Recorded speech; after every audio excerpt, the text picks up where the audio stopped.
Thank you very much. That was beautiful. That was beautiful. Most powerful people in the world. My book. But thank you, Paula, the beautiful prayer. Thank you, everyone. Thank you for this incredible crowd. There are thousands of people outside trying to get in. And if you're truly religious, you should give up your seat right now. Let them come. But I'm thrilled to be here in Miami, Florida, to officially launch one of the most important grassroots movements in American history. It's a first. Evangelicals for Trump.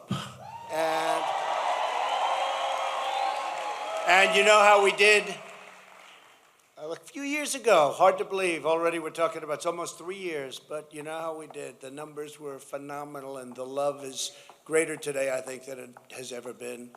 I'd like to begin my remarks today by extending our profound thanks and gratitude to the extraordinary men and women of the United States military, right? They're by far the best and greatest anywhere in the world. There's nobody close. In recent weeks, American warriors executed a daring raid that killed the savage leader of ISIS, al-Baghdadi. He was a depraved butcher who will never again hurt another innocent person.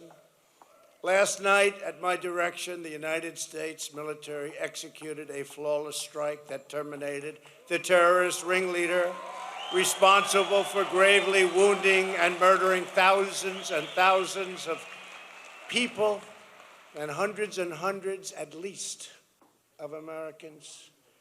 Qasem Soleimani has been killed, and his bloody rampage is now forever gone.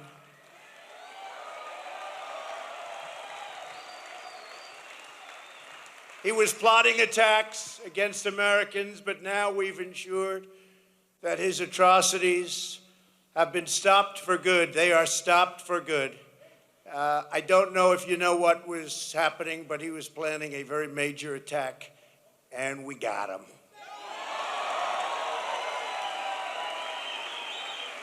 We are a peace-loving nation, and my administration remains firmly committed to establishing peace and harmony among the nations in the world. We do not seek war. We do not seek nation building. We do not seek regime change.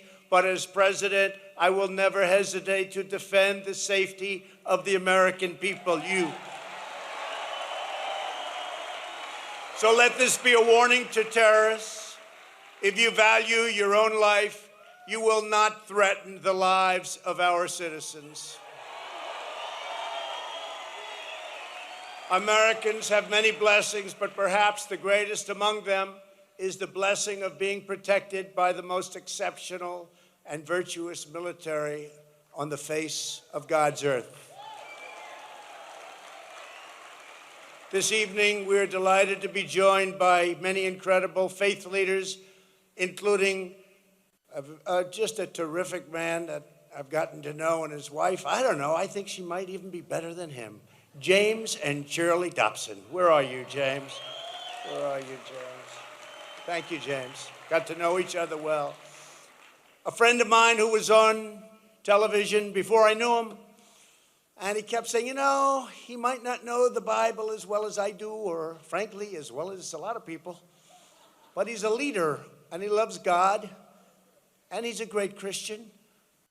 And he said, and I love him, and I want him to do a terrific job. And I think, hopefully, I've more than exceeded expectations. Robert Jeffress, right? Thank you, Robert. I hope I have. Sissy Graham Lynch, when you talk about a great family, that's a great family. The granddaughter of Billy Graham and the daughter of Franklin. And I appreciate everything that Franklin's done over the last 2 weeks. Right? He fought very hard for us, and it's a special woman, and it's a special family. Thank you very much, Sissy. Michael Tate. Everybody knows Michael Tate. Thank you, Michael. Great job. Jensen Franklin. Thank you, Jensen. Great. Alveda King. Jack Graham. Jack Graham. Thank you. Thank you, Jack. And Miami's own, a man that everybody knows. I think they might know him better than they know me. Is that possible? Yeah. Alberto Delgado. Alberto. I'd especially like to thank Apostle Maldonado. Apostle Maldonado. What a great guy. What a great guy. What crowds. I think I'm going to come to a Sunday service one of these days. Is that right? Oh, we'll have a lot of fun. But I want to thank you very much for welcoming us here to El Rey Jesus Church, the largest Hispanic congregation in the United States of America. Fantastic. And as you all know from those unemployment numbers, the best in the history of our country. The best. We'll go over that very soon. We're delighted to be with more than 5,000 Christians, including so many extraordinary Hispanic and African American faith leaders who are lifting our nation to incredible new heights. Things are happening like they've never happened before. There is no better place to begin the new year than right here with so many friends and families, pastors and patriots who believe in the power of prayer, the majesty of creation, and the love and grace of Jesus Christ. Thank you.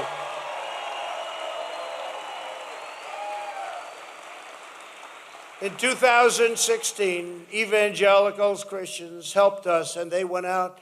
Evangelical Christians went out, and they worked so hard, and they produced numbers like they've never produced before. And based on what Paula told me, and Sissy told me, and everybody told me, we're going to blow those numbers away in 2020. We're going to blow them away. Hi, Charlie. Charlie Kirk. Hi, Charlie. He could be a pastor. He'd be a very good pastor, I'll tell you. Every day since, I've been fighting for you, and we really have. We've achieved results that nobody thought was possible because things were looking very bleak for a long period of time. Things were looking very bleak. Even a thing like Merry Christmas. Remember, I used to go around in the summer. I'd say, we're going to say Christmas again. We're going to say Christmas again. And now they're all saying Merry Christmas again, right? They're all saying it. You'd go to these big department stores 3 years ago, 4 years ago, and they'd have the snow, and they'd have the red and the white, and they'd have everything. But they wouldn't say Christmas. I said, where's Merry Christmas? And they said, we can't say it. They're all saying it again. They're saying it proudly. Evangelicals, Christians of every denomination, and believers of every faith have never had a greater champion, not even close, in the White House than you have right now. I think you know that. And I'm not saying that in any other way other than just look at the record, because we've done things that nobody thought was possible. Together, we're not only defending our constitutional rights, we're also defending religion itself, which is under siege. But we're winning. But we can't let one of our radical left friends come in here, because everything we've done will be gone in short order. They can take it away pretty quickly. It's a powerful position. A society without religion cannot prosper. A nation without faith cannot endure, because justice, goodness, and peace cannot prevail without the glory of Almighty God. You know that very well. You know that very well. For America to thrive in the 21st century, we must renew faith and family as the center of American life. There are those who say these sacred beliefs are outdated, but we know they are just the opposite. Our traditions and our values are timeless and immortal. They don't know what they're missing, right? They don't know what they're missing. Our faith is needed now more than ever.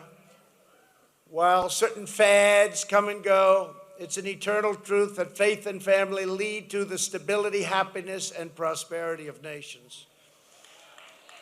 Yet as we speak, every Democrat candidate running for president is trying to punish religious believers and silence our churches and our pastors. Well, we can smile because we're winning by so much. We can smile. I wouldn't worry. I'll let you know if there's a problem. I'll let you know. I may come back and say, get out there and vote, every single one of you, but I'm going to say that anyway, all right?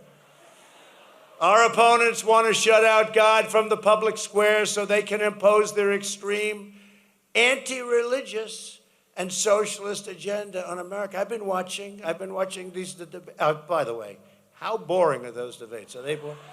You know, I sort of feel it's my obligation, it's my job. I got to watch. I can't do it. I can't get through. I did it once, the first one, and I said, I can't believe this is happening to our country. I mean, we had this guy Beto. Remember Beto? So he comes from Texas, and he was supposed to be a good. Remember, he said, I was put on earth to do this. To do what? To run for president? He got out at 0. But you remember when Beto, and I'm attacking him only because he's gonzo, but you remember when Beto essentially said he's against religion, against guns, right, and against oil, and he comes from Texas. Abraham Lincoln cannot win in Texas with those 3 things. No Bible, no guns, no oil. I come from the state of Texas. I don't think so. But he's gone. Can I tell you? But you have worse. You have worse. You have some of these people, and in a quiet way, they're worse. And they're a lot worse for religion. That's true. Pocahontas, you're right. You with that red hat. There's a lot of people with a red hat on, come to think. Look at all those people. You're right. This election is about the survival of our nation. With your help, your prayers, and your tireless effort to mobilize Christian communities across our land, on November 3rd, 2020, that's the date, November 3rd, we're going to win another monumental victory for faith and family, God and country, flag and freedom.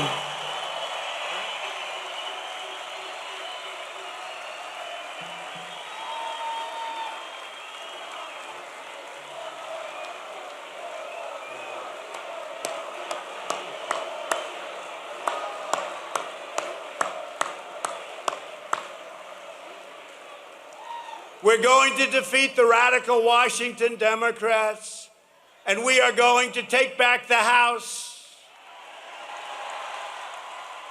We're going to hold the Senate, and of course, we're going to keep the White House.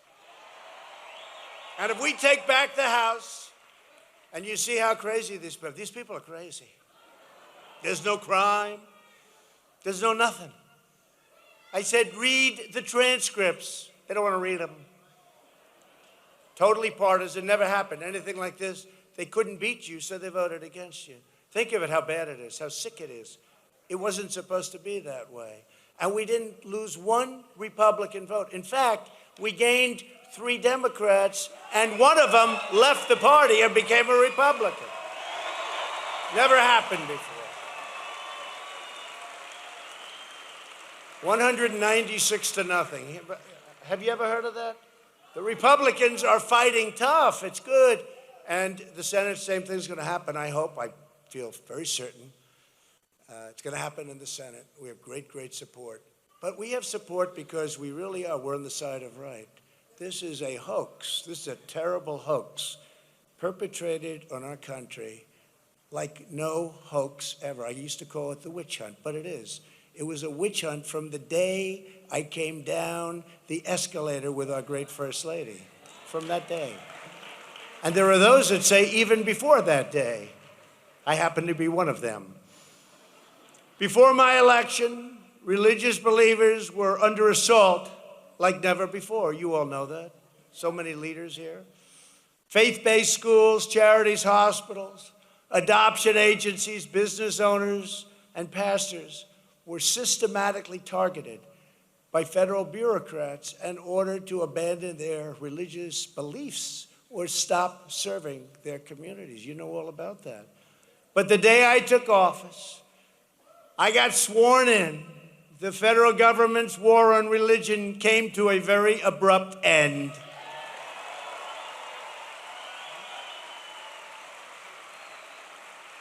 My administration has taken decisive action and historic action to protect religious liberty.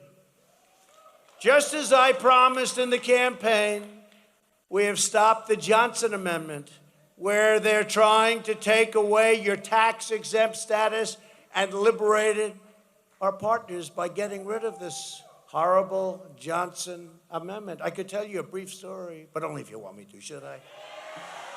So I'm in Trump Tower, I'm running.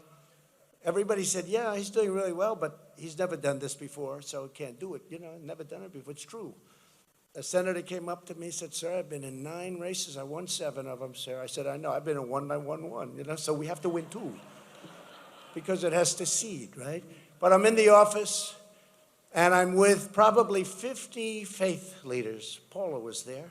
Some of the folks here were there. That's right. And I knew they liked me, and I liked them. We were an hour and a half, and we're on the 68th floor. We're looking down, and I said, okay, let's talk Turkey. I'd like your endorsement. And they looked around, and there was great love, but they looked around, they said, we can't do that. I was shocked. You know, normally you know when somebody likes you, right? You know, and you know when somebody doesn't like you. I know about that too.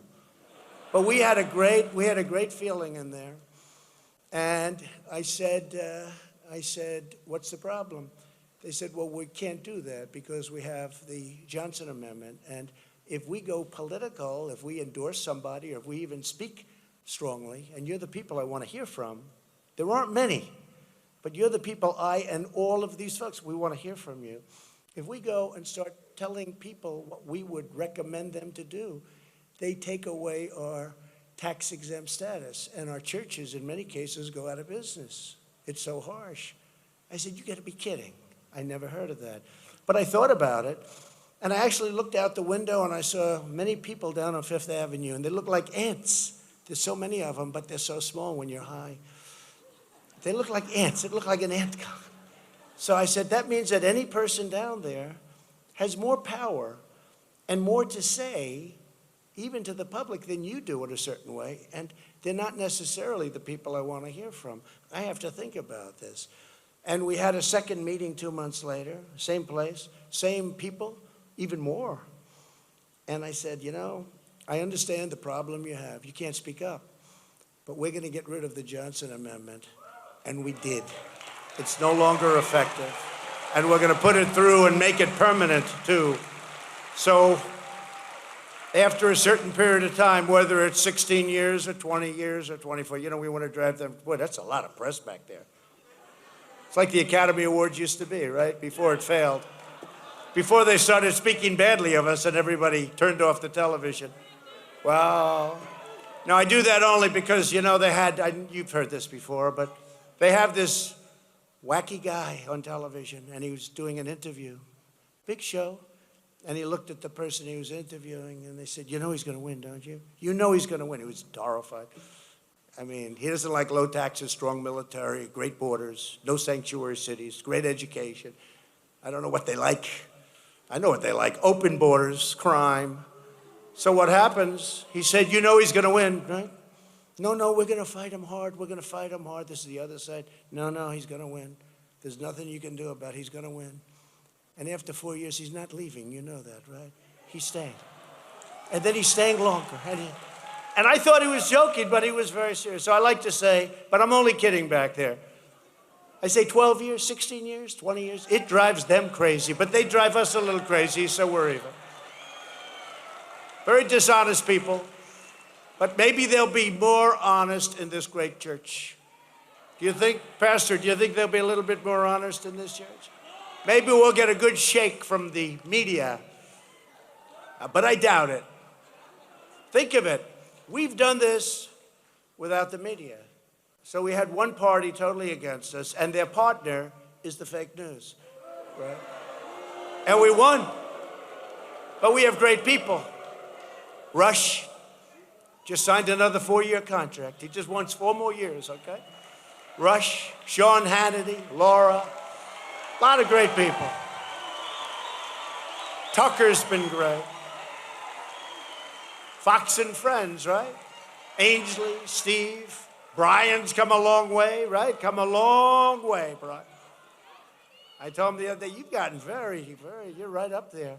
Now, we have great support, but we have tremendous views, and so much of it is dishonest on the other side. But we're plowing through it. And I really do believe we have God on our side. I believe that. We're protecting, or there would have been no way we could have won, right? People said, how do you win? You don't have the media. You have so many things against you, and we win. So there has to be something. And 2016, I've often said there's never been, and there really hasn't been. They don't question me. You know, if you're a little tiny bit off, they have headlines, Trump lied. They said, I don't think I lied. And believe me, most of this I could argue with them, but just a little, they never argue with me. This was truly one of the great, maybe the great election of not our times, of all times. Now, it's like a tree. You plant that tree, and it needs some time. Some of the things we've done, whether it's economic, whether it's for religious liberty, so many different elements, it needs time. You can't just boom, because if it has more time, they're never going to be able to take it away from us. They will never, ever be able to take it away. So we need that extra 4 years. So I don't know. I can't compare anything to 2016, but I'm going to say I think 2020 may be just as important. We got to get out and vote.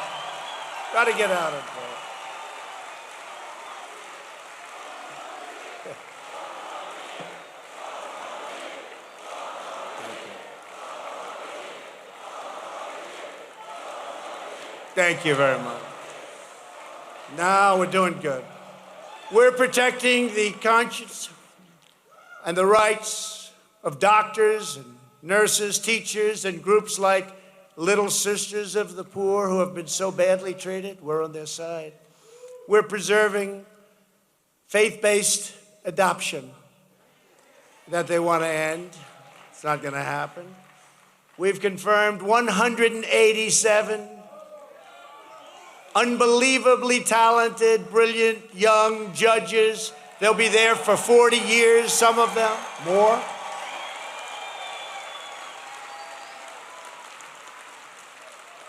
And age is a big thing. You know, I have a friend who's a great lawyer in New York. He said, President, he never calls me, you know, I lost all my friends. Because I lost all my friends, I have no more friends. They used to call me, hey, Don, want to go out? Come on, let's go to dinner, let's have fun. And they'd say, I have friends. She said, I have friends. No, but I lost all my friends. Because they used to be loose, right? To have friendship. Now they call up, hello, Mr. President, how are you? People I've known for 25 years. I never say 40 or 50, but I've known them for 40 or 50. I don't like saying that, though. It's too long. But I've known them for many years, and they were always so great. It's like fun. Hey, Don, let's go out. Let's have dinner. Let's do something. Let's have lunch. Now it's, Mr. President, sir, I think you're doing very well. I say, call me Donald. Okay, Donald. And then 2 minutes later, just call me Mr. President. He said, I can't. So that's respect for the office. It's actually a nice thing. But, you know, it's not like it used to be. It's much more boring. Judges who will uphold the Constitution. So one of these great friends came to me and he said, you know, this is the first person. He said, I'd like to be a judge. And I said, good, I love the idea. You're a great lawyer. What a great idea. I'll make him a judge. You know, I got all these, you know, because of President Obama, we have 142 slots. Never happened before. The most anyone's ever had is like one, maybe none. That's like gold. That's gold, so important. You have 142. I said, how many slots do I have? They said, sir, you have 142. Never happened before. That's why we're setting all these records. Nobody's ever done this because of President Obama. I don't know what happened, but I had 142. I asked somebody, my first day, because you know they always say, they say, most important thing you have to do is judges and Supreme Court justices. So my first question, how many slots do we have? I thought it'd say one, none. I heard we had one in Alabama. How many slots do we have? 142. I said, you gotta be kidding. So this guy comes up to me, great lawyer, says to me, I'd like to be a judge. I said, I love that idea. I think I can do that. I'm gonna do it. So I went to my people. I said, I have a friend in New York. He's a fantastic lawyer. And he'd make a great judge. They said, "Sir, how old is he?" I said, "He's 69. I said, "You mean he wants to be a judge for 2 years and then maybe somebody else gets it?" "No, sir." And it took me about like 2 seconds to realize that doesn't work too well. We have judges that are very young. They'll be there for 40 years. Think of it. We have a judge in Texas. I don't know what we do, but we have a judge in Texas. I believe he's 38 years old. He went to Harvard. He was the top student. I believe he went to Oxford, something like that. And he's 38 years old. Going to be there for 50 years. That's what we want, right? Right? That's what we want. And that's what we're doing. Young, brilliant. And these are tremendously talented people. But we also put 2 incredible Supreme Court justices, Neil Gorsuch and Brett Kavanaugh, on the Supreme Court. I mean, some presidents have never had the opportunity to have a Supreme Court pick. I've already had 2. Oh, it's driving them crazy. May everybody lead a long and happy life. I will not get caught in this situation. This guy's he's a fan, but I tell you, he's gonna get me in big trouble. Nope. I want everybody to be healthy. Washington Democrats tried to destroy Brett Kavanaugh with a vicious campaign of smears and lies, but we refuse to cave into the left-wing mob. We refuse to do it. We've gotten a lot of credit for that. We've gotten a lot of credit for that. The extreme left in America is trying to replace religion with government and replace God with socialism. That's what's happening. And I see Alfred E. Newman comes out. He's trying to pretend he's very religious. Alfred E. Newman, you know who that is, right? Huh? Boot, edge, edge. You say boot, and then you go edge, edge. This is what, because nobody can pronounce his name, so they call him Mayor Pete. Mayor Pete. I'd like him to win, so I don't want to knock. You know, I don't want to knock these people. You knock him, maybe you'll end up with somebody good at top. That wouldn't be good. Now, Mayor Pete, I hope he does great. I hope he does great. Boot, edge, edge. And all of a sudden, he's become extremely religious. This happened about 2 weeks ago. These angry radicals want to impose absolute conformity by censoring speech, tearing down crosses and symbols of faith, and banning religious believers from public life. And that's what they want to do. They've gone crazy. But we will not back down. We are standing tall for the values that we hold dear, and everybody in this room feels the same way. We believe that every citizen has the right to live by the dictates of their conscience and the teaching of their faith. We believe in the right of freedom of speech, freedom of worship, freedom of religion, and we believe in right to life.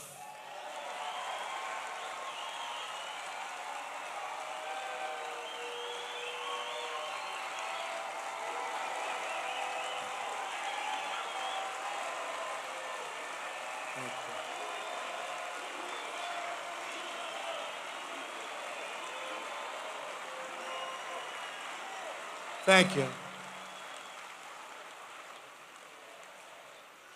You remember during the debates when we had the question and we talked about abortion and Crooked Hillary, as she's affectionately known, and she is crooked. There's no doubt about that.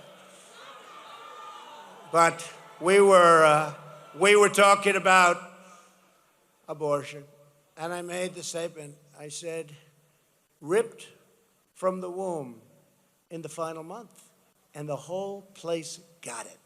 Even people that didn't agree with us, they all got it. And it turned out to be a very important moment. And that was just something that happened. It came out. That was not something I thought about before. It just came out. It was an important moment. We know that families and churches, not Washington and bureaucrats, know best how to create strong and loving communities. Above all else, we know this. In America, we don't worship government, we worship God. Right? Right?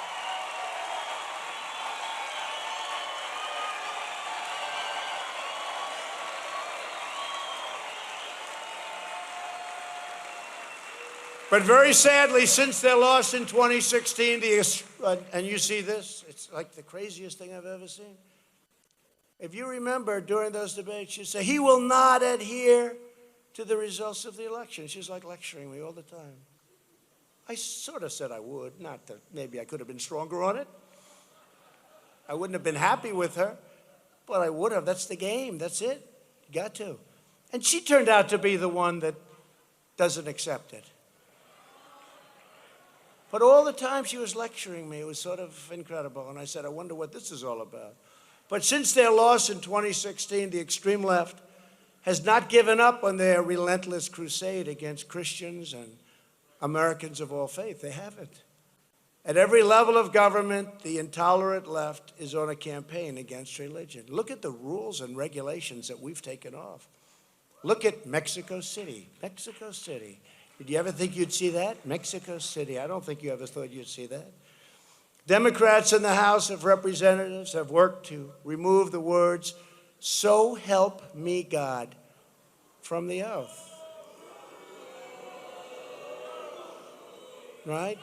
Now, how about that? So help me God. It's not going to happen, okay? It's not going to happen. Not going to happen. Not happening. Not as long as I'm here. Now, somebody else, I guess I can't speak for them, but I'll tell you what, as long they don't even try. Honestly, they hardly try because they know it's a waste of time. As long as I'm here, it's a waste of time. New York State recently passed a law that requires faith organizations to hire people who oppose their religious values. Weeks ago, the ACLU, that's a group of beauties, filed a lawsuit against the Tennessee County area, this beautiful area in Tennessee, I love Tennessee, for allowing prayer in schools and at football games. But we will not allow faithful Americans to be bullied by the hard left. We're not going to allow it. And we get involved with many of these cases, and nobody sees us coming, but we get involved. Very soon, I'll be taking action to safeguard students and teachers' First Amendment rights to pray in our schools. We're doing a big action. Attorney General Bill Barr.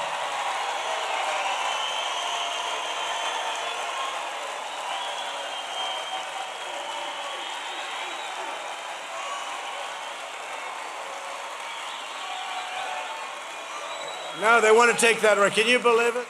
They want to take that right along with many other rights. On no issue have Democrats become more extreme than on the issue of life. You know that. Every single top Democratic candidate supports unlimited taxpayer-funded abortion right up until the moment of birth. But you go to Virginia, right? You know what I'm talking about. So you have a governor in Virginia. He was the one who pretended he was Michael Jackson. You remember?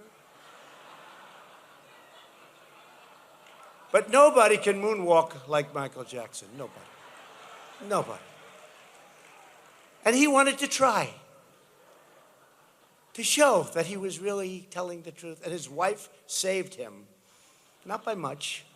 But she said, don't do it. Don't do it. Because nobody can do that. Nobody but Michael. But you remember what he said, right? He said, you have the baby, then you talk to the mother, and then you make a determination, essentially, on whether or not to execute the baby. This wasn't in the last month. This is after the baby is born, you make a determination. And I can tell you, speaking for myself, I had never heard of that. Some of you probably have, but I have never known that that existed. But it actually exists. And he said it very strongly, the governor, the sitting governor right now, of Virginia. By the way, if he were a Republican, he would have been out of office 9 months ago. Would have been out 9 months ago. What he said, what he did. Today's Democrat Party has spent pro-life voters. I mean, you've sent them into exile. And we in the Republican Party proudly welcome these voters with wide open arms, and we have many of them coming. Stand up. That's my friend. Stand up. Stand up.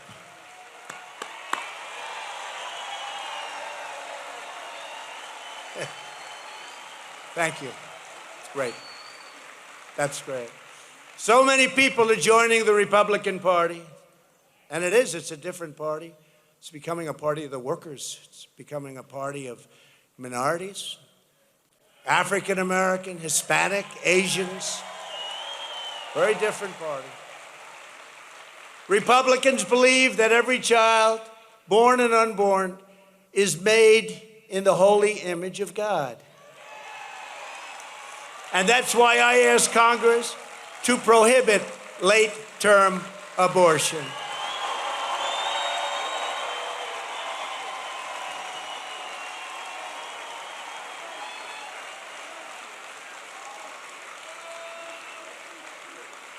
And as I said, during my first week in office, I reinstated the Mexico City policy. Not everybody knows what that is, but I can tell you, the people sitting in these rows right here, they know what it is, and they can't believe it happened because others didn't do that. I guess Ronald Reagan did, but even to a lesser extent.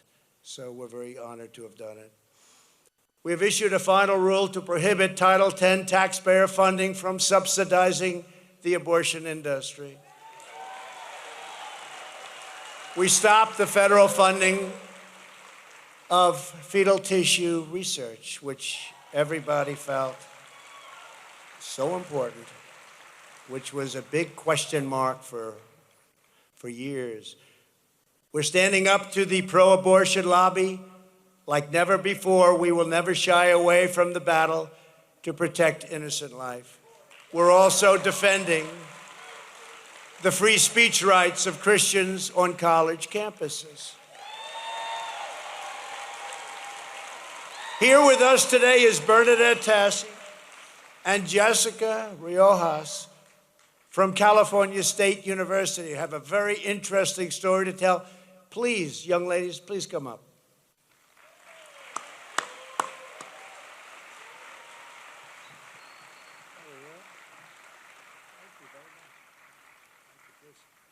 Thank you, Mr. President. A few years ago, I started a Students for Life group at Fresno State University in California. At the end of our first year, we organized a chalking event where we got permission from our university to chalk pro-life messages all across the campus. And that's right. But as we finished up that day, a professor came up to me and said that he'd be coming back to erase those messages. And he did, and he brought students from his classroom to help him. And when I asked him why he was erasing those messages, he said that it was his free speech to censor us, and that college campuses are not free speech areas. Well, we filed a lawsuit against him, and we won.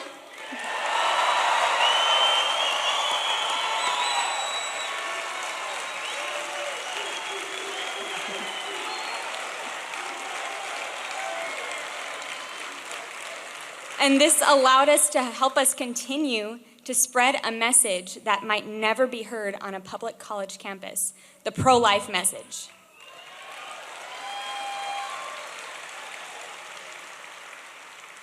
And because of our right to religious liberty and to free speech on college campuses, we were able to help one woman courageously choose life over abortion, who is now here with me today.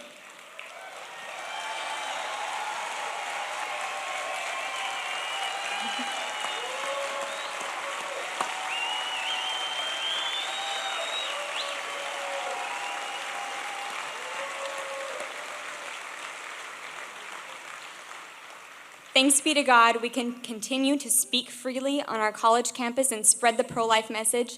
And thanks be to God for this administration who has shown so much support to protect our First Amendment. Thank you.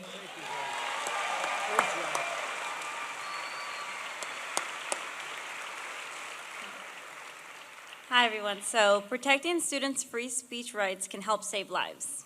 I know from experience, it helped save my daughter and save me from an unimaginable loss and grief.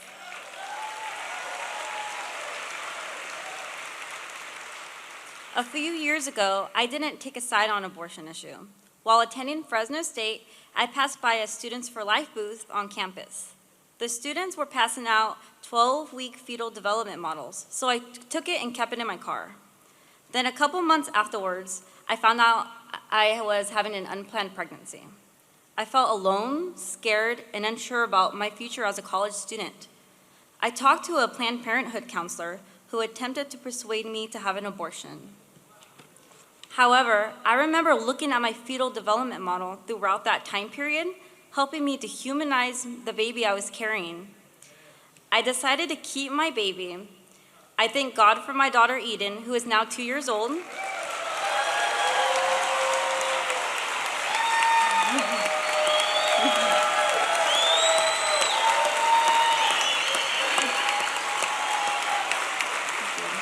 Thank you.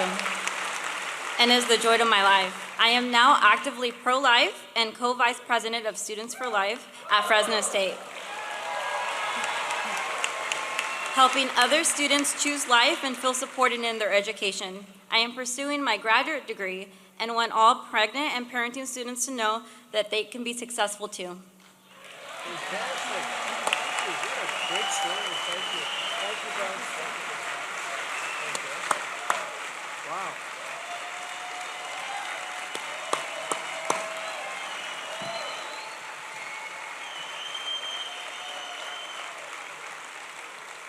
Well, that's a great story. Thank you very much.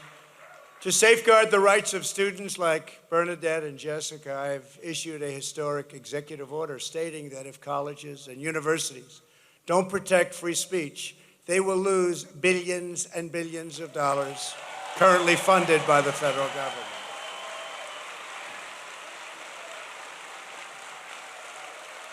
And I see Charlie Kirk is in the audience. I think that's made a big difference, Charlie Kirk, hasn't it, huh?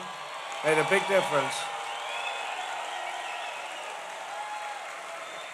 It's amazing how those colleges say, welcome, Charlie, we'd love to have you. They're much more friendly, right? That's great.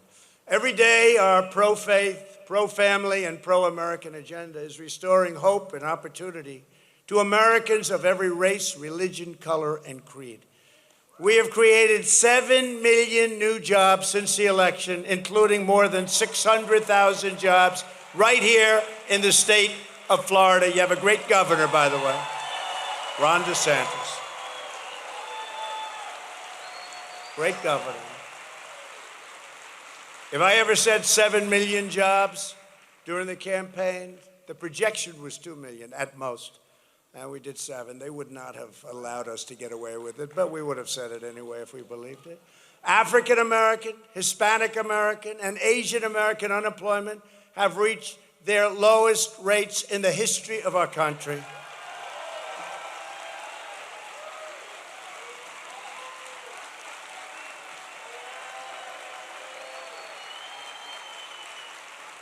We've lifted more than 500,000 African American and Hispanic American children out of poverty. There's never been a number even close. And after years of stagnation, wages are rising fast. You see it all the time. They're rising fast, twice as fast for low-income workers. Nobody thought that was ever going to happen or to think it was even possible. Think of that. Thanks to our child tax credit, last year, 40 million families received an average benefit of over $2,200. And with the help of many faith leaders here today, we took groundbreaking action to give former prisoners a second chance. Criminal justice reform. Criminal justice reform. And the Democrats couldn't get it done. Obama, I don't think President Obama even tried, but they couldn't get it done. And people came to my office. They came to a very special office called the Oval Office, and they said, we'd love to have your support. We had tremendous conservative support. We just had support from the conservatives, that was great, but also from the liberals. Now we get it passed. And I see one of the people up there making a speech, this is 6 months later, of how they got criminal justice reform. I got it. Nobody else. I got it. I got senators that really weren't so inclined to go there. He said, do me a favor. Anyway, I got it done. And I see these guys making speeches, thanking people that I never even heard of for the great job they did. The only one who they didn't thank was me, but that's the way it goes. That's the way it goes. Thank you. You're welcome. You're welcome. Sure. They didn't thank me, but that's okay. They said thank you to people that I know very well that had nothing to do with it, but that's okay. And they feel guilty about it, but not guilty enough to correct. But you have to remember these things. Seriously, you do. You have to remember. Very, very terrible, because it's so easy to say thank you. And when they do that, you want to do more and more. But we did criminal justice reform. We did. The Republicans did it. And the Republicans now are getting credit for it. I was honored to become the first president to convene a meeting at the United Nations to end religious persecution. It was the first time. Tremendous problem throughout the world. In recent months, the world has witnessed devastating acts of violence inflicted upon sacred places of worship. You've seen that. And what's happening to Christians in parts of the world is unbelievable and unthinkable, and we're not putting up with it. We're not going to put up with it. We're not putting up with it. Taking very strong action. You know the stories, you know them well, and it's terrible. Not even believable, not even thinkable. A few days ago, a murderer opened fire during service at a church near Fort Worth, Texas. Our prayers are with the families of the victims and the congregation. We're grateful that the shooting was over in 6 seconds. You know why? Because we had somebody that had a gun going in the other direction.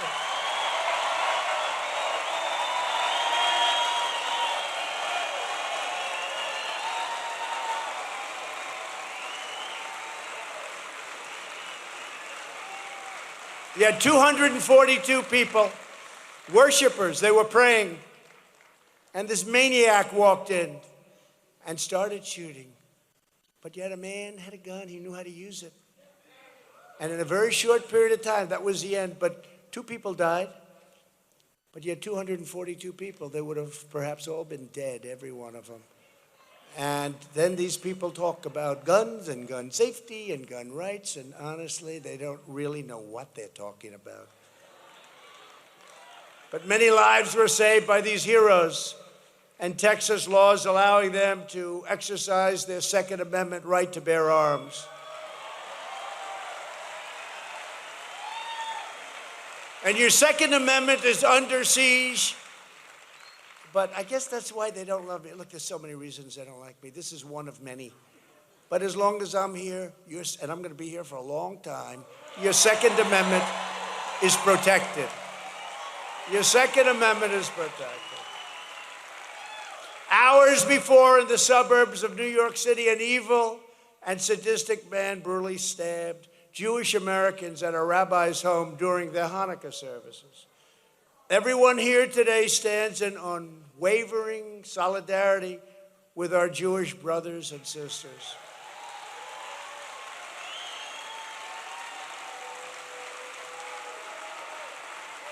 And together, all of us, we're going to eradicate the sinister scourge of anti-Semitism. And we will protect Jewish communities and all members of the Jewish faith from the wicked forces of hatred and violence. And you know that, and the love by evangelicals, Christians, for Jewish people and for Israel is incredible. It's incredible. We will not rest until the horrible and vile ideology of anti-Semitism has been defeated and destroyed. For this reason, I recently signed an executive order to restrict federal funding to any college or university that spreads, supports, or promotes anti-Semitic prejudice in any form. And the support from the Christian community, the evangelical community, has been incredible, because my administration has also taken historic action to support and cherish our friend and ally, the State of Israel. And Israel's now going through the roughest election I have ever seen. What's going on with the election? But we recognize things that I honestly believe, I think that the Christian community perhaps was equally thrilled with what we did. I recognized the eternal capital of Israel and opened the American embassy in Jerusalem.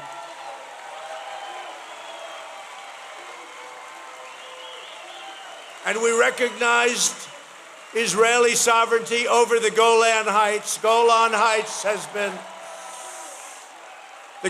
Heights has been talked about for 54 years now. Nobody did it. I did it. I got that one done too. Pastor Jeffers can tell you I'm good at getting things done. I may not be perfect, but I get things done, right? Right, Robert? We get things done, and they're good things. Unfortunately, there is a growing left-wing movement that seeks to target and punish the state of Israel and its Jewish citizens. This includes the anti-Semitic BDS movement, or boycott, divestment, and sanction. It's a disaster. And we have people in Congress, I don't know where they come from. 5 years ago, 7 years ago, 8 years ago, this was unthinkable, what's happening in Congress. But these people hate Israel. They hate Jewish people. I won't name them. I won't bring up the name of Omar, Talib, AOC. I won't bring that name up. Won't bring it up. I will not bring it up. But where do these people come from? 10 years ago, if you think back, there was a great love, and today it's the opposite. But I've made clear that my administration strongly and forcefully condemns this dangerous campaign to inflict pain and turmoil on the state of Israel. To keep Americans safe at home, we have installed the toughest ever vetting and visa screening procedures to ensure that foreign terrorists cannot gain admission or entry into our country. It's getting very hard for them to do it. And we are right now building a very big, very powerful, very strong, very high wall. And it's going up. Close to 100 miles have already been built.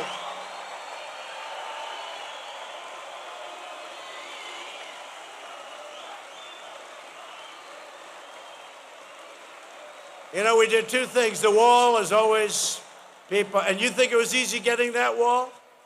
You think that was easy? I had a Democrat Party that'd give me anything. If I want money for anything, I can have it except for the wall. I could have money for anything. They'd tell me, you can have money for anything, just not the wall. And I got the money. And we'll be up right now. I think we're probably over, but we're giving out contract after contract. We're over 100 miles of wall. We'll be, hopefully, by the end of next year, to about 400, maybe even more than that, miles. And we need to be at 500, and we'll have it secured very shortly after. It's an incredible thing that we're doing, and it works. And you see the numbers are incredible. And by the way, our laws are so bad. The Democrats could change. They're called loopholes. I mean, what's a worse name than a loophole? They're loopholes, right?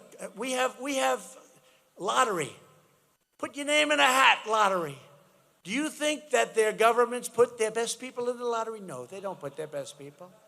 Common sense. And catch and release, all of this stuff, loopholes.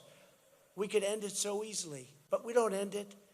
But we don't need it anymore. What we are done, you know, Mexico did us a little favor. Of course, it helped when I said, if you don't do it, we're going to charge you tariffs. Look, I say that very low. No, Mexico did us a very good favor. We right now have 27,000 Mexican soldiers on our southern border, and they're guarding our border from people coming into our country at no cost. So I want to thank the president of Mexico. He's a good man. He has not got an easy job either, I will tell you. But we have 27,000, Paula. 27,000, think of that. It's a 2,000-mile border. We have natural, you know, we have, when you hear 500 miles of wall, but we have rivers and mountains. We have a lot of natural, let's call them very beautiful walls, very big walls. But we have 27,000 Mexican soldiers, and I want to thank the president of Mexico. It's been incredible what's happened. In the Western Hemisphere, we're confronting the nightmare of communism and socialism. That's what's happening. The Western Hemisphere is a little bit different place, but things are happening, and we're supporting the people of Cuba, Nicaragua, and Venezuela in their righteous struggle for freedom.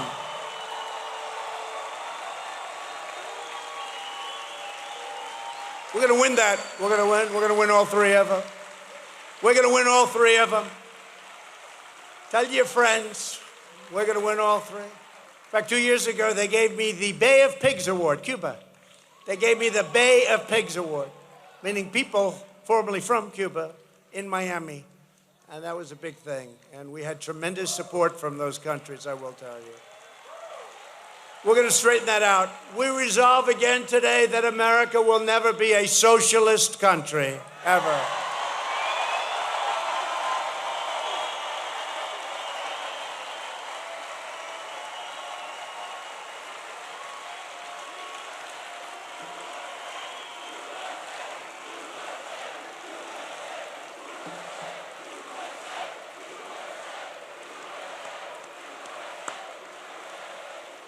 America was not built by religion-hating socialists. America was built by church-going, God-worshiping, freedom-loving patriots. On the 4th of July, I introduced America to an outstanding citizen of faith, Angel Belcher, who is here with us today. And by the way, 4th of July, how good was that ceremony? We're going to do it again and again. They said the tanks are too heavy for the streets. I said, okay, let's use airplanes. That's okay. They're not too heavy. And we had a crowd that was unbelievable at the mall, right? The Lincoln Memorial. It was an incredible day. We're doing it again. We're going to do it for many years into the future. That was an incredible day. And that place was packed. It's where Martin Luther King made his great speech. And if you look at the crowds, take a picture. Look at the crowds. It hadn't changed physically at all. Look at the crowds, look at the crowds. So it's about the same crowd.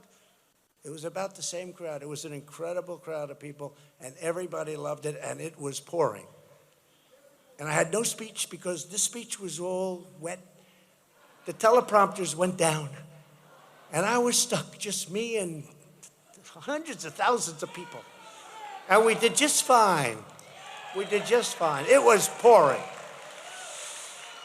And they realized that day that my hair was real, because if it wasn't, I would have had big problems. If it wasn't, I would have had big, big problems that day, that 4th of July. It was pouring and windy. It was miserable. I said, God, why did you do this to me? I wanted to give everybody such a nice show. We had a great show. Because that rain didn't bother those planes going over us at 1,500 miles an hour. That's because they were going slowly at that point. But I recognize Angel's incredible work, helping thousands of families devastated by Hurricane Michael. But that was only part of Angel's stories. For 30 years, Angel has been an evangelist. And she was one of the great evangelists of any time. People love her work. They just love her. They love her work. She works for her church and tirelessly served her community on a place that I love, the Florida Panhandle. That was during the election. It was very close, but they hadn't done the Panhandle. We got to the Panhandle, and I'll tell you what, we just blew Florida away. It was over, right? The Panhandle. She is fantastic. But she delivered homemade meals to the elderly. She was all over the place. She finds furniture to give to those with nothing, absolutely nothing. And she preaches. Over the years, she and her husband have provided food, shelter, and care for more than 170 children who needed a loving home. She took them in. And after Angel came to the White House, Franklin and Sissy Graham's terrific organization, and it is Samaritan's Purse, it's incredible, learned that Angel's own house had been badly damaged by Hurricane Michael. A team of over 100 volunteers went to Chipley, Florida. Thanks to their efforts, Angel just moved into a totally remodeled, really beautiful house. And what I'd like to do is, Angel, would you and Sissy Graham Lynch come up and say a few words, please? Come on.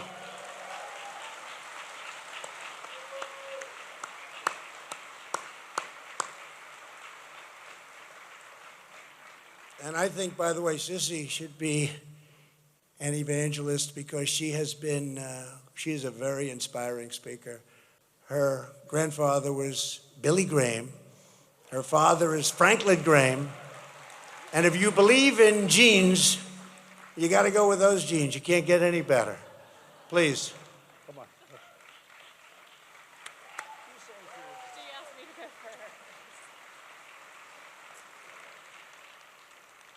Jesus commands us to love thy neighbor.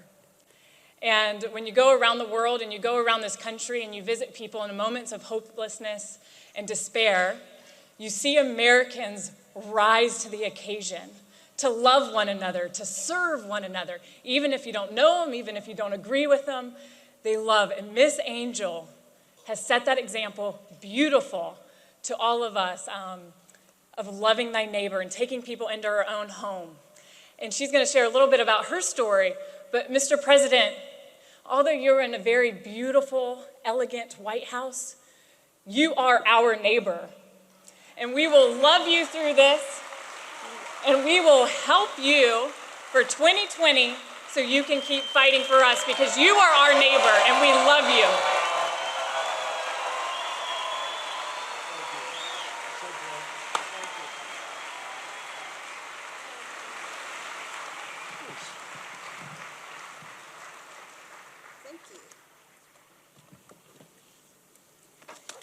Good evening, everyone.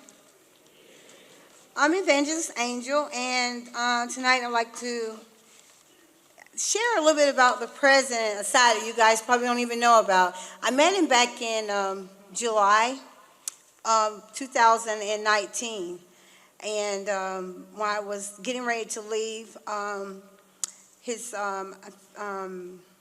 Missy and Brittany had gotten with him, and they got in touch with Samaritan Purse. And when I got back, I had a surprise waiting on me. 2 or 3 days later, a team of 50 people showed up, and they started moving stuff. But what really got me was people were telling me that, since you met the president, when you leave Washington, things are going to be different. He's not gonna be there for you. He's not gonna be your friend. But I beg to differ. Every time I call Washington D.C., they're right there for me. When I got my house done, he sent me a package, a beautiful wall painting. He was right there for me.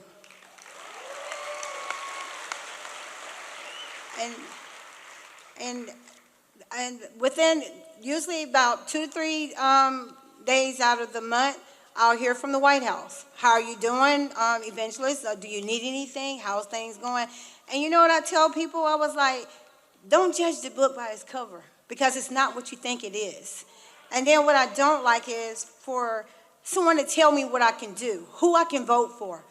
I was taught growing up that you get a piece of paper and they'll put down who you're supposed to vote for. And for a long time, I thought that this is the way life was, that you take this piece of paper and you go into this booth and you vote for the name that was given to you, that was written down.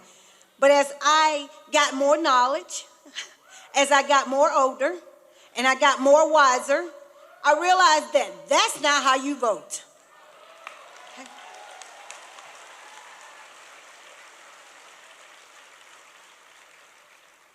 I pray for my president every day. The Bible says that we're supposed to pray for our leaders. We're not supposed to, just because a person may have everybody's going to get along, which I done found that out. And I'm the type of person where I'm always trying to say, hey, we need to make the world better. We need to try and stop the fighting. We need to stop the bickering. We need to get along. But I have found out not everybody's going to get along. You can try, you can pray, you can speak, but I can tell you this. God told me to pray for my president, and I'm going to continue praying for my president. I'm going to continue standing for my president because my president is there for me.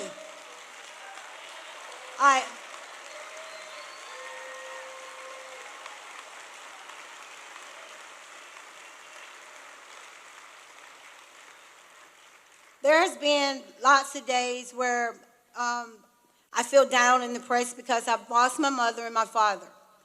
And it's a lot of times where I wish that they could be there, where I can have encouraging words and someone to talk to. And it's a lot of things that, I found out that no matter whether you're up high or you're down low, you have to watch who you talk to. And especially sometimes I'm finding that when I was in July and the president was on stage, my phone went off. And it says, President Trump has just did this. And I'm looking over like, the man's standing right there.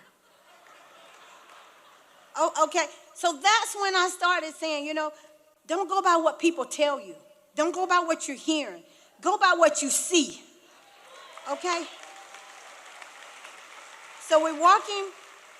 So we're leaving from that, and we're going to to get on the bus. And there, my phone goes off again. The president has just done this. And I'm looking, the president's over there getting in his car.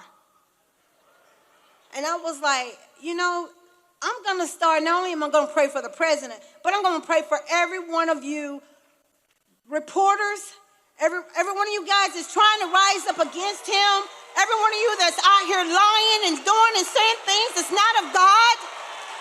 I'm going to pray for you that God touch you and that he cease your tongue and your mouth. Because it is not of God that we go around lying and making up stuff that's not happening. So if you're going to do something, make sure that you do it right. Make sure you say that which is right. It's very sad that our word is coming to this. It's very sad. And I'm trying to teach my son what's right. And one of the main mottos that I use at my house is that, share it with you. I brought this for the president today.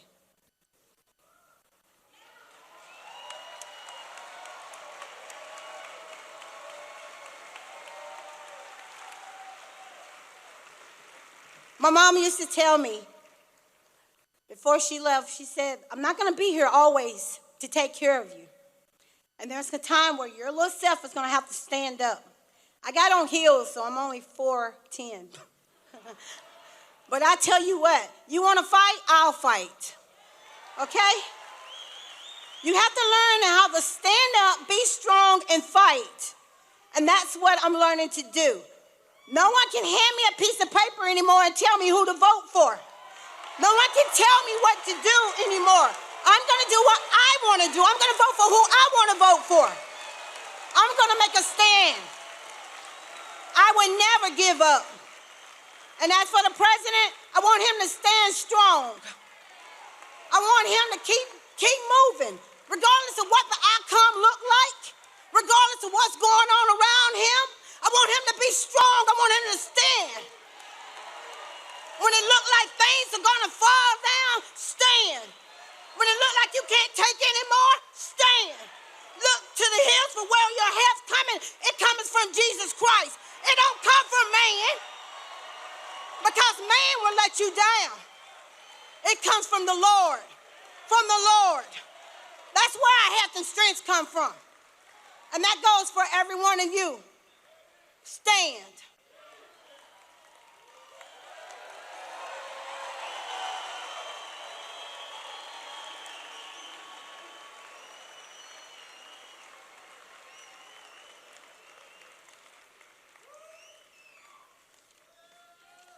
I'm going to get down from here because I'll be going all day long. But I will like to say this. I would like to say a special thank you to the president, a special thank you to Missy, and I'd like to say thank you to Franklin Graham, and most of all, Billy Graham. when I would not be here today. I would not be an evangelist, I don't believe, if my mom, back then when I was coming up, you only got a couple channels on the TV. And you had a choice. You either gonna sit there and watch Billy Graham or you going to bed. So I watched a whole lot of Billy Graham.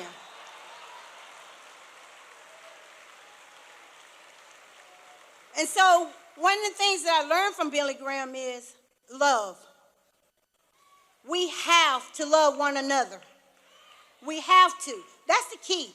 That's what God is putting in every one of us. That's what he wants us to do. He wants us to love, not hate.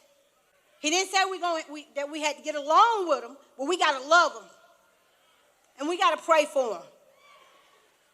And like I said, I definitely really want to thank Franklin Graham and Billy Graham, and especially Billy Graham. I know he's in heaven, and he's probably rejoicing right now saying, hey, another soul saved by me. Because that was one awesome man. One awesome man. But I thank God for my husband, Andre. Like I said, it's very hard when you don't have that security piece to lean on. And, you know, a lot of people look at me and say, you're a strong person, you don't need nobody. But there's that time when you do need somebody to help you stand. And my husband has been right there. And I know, you heard a lot of stuff that, you guys shouldn't be going down there. You shouldn't be with Donald Trump. You're supposed to be with your party. What party? The only party I got is Jesus' party, okay?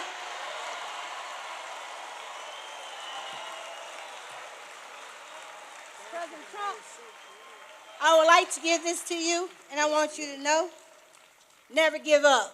Keep standing. God bless you.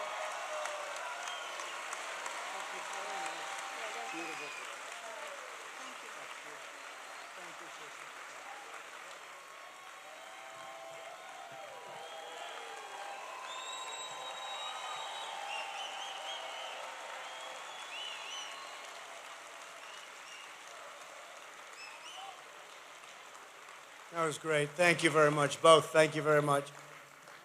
I like this. This is pretty nice, I have to tell you. Never give up. I better remember that. Never give up. I never give up. We'll never give up. Now we have a lot of work to do.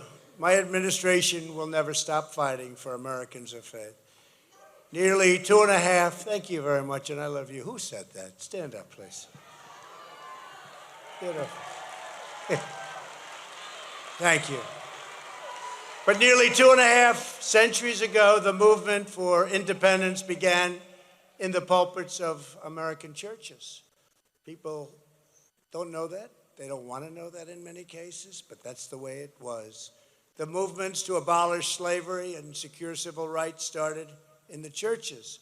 Today, in churches all across our land, believers are defending our God-given freedoms. We need every single person here today to talk to your families and talk to your neighbors and share our message of national renewal. We need each and every one of you to help encourage every single church member to go out right now and register to vote. That's a big, big deal. Today I ask to help us achieve an all-time record for registering church members in 2020. We have the record now. We're going to break it again. We got a tremendous vote, tremendous, the biggest ever, and we also had the biggest percentage ever, 84%. We got to do better than that. I want to know, who are the 16%? What are they all about? Who are the 16%? Together, we're more powerful than the opponents of faith and freedom could ever imagine. Every single day for the next 10 months, we will keep on working, we will keep on praying, and we will keep on driving to victory, victory, victory. On November 3rd, 2020, we will get out and vote to protect our rights and to protect our beliefs and to protect our children, and we will vote to make America great again.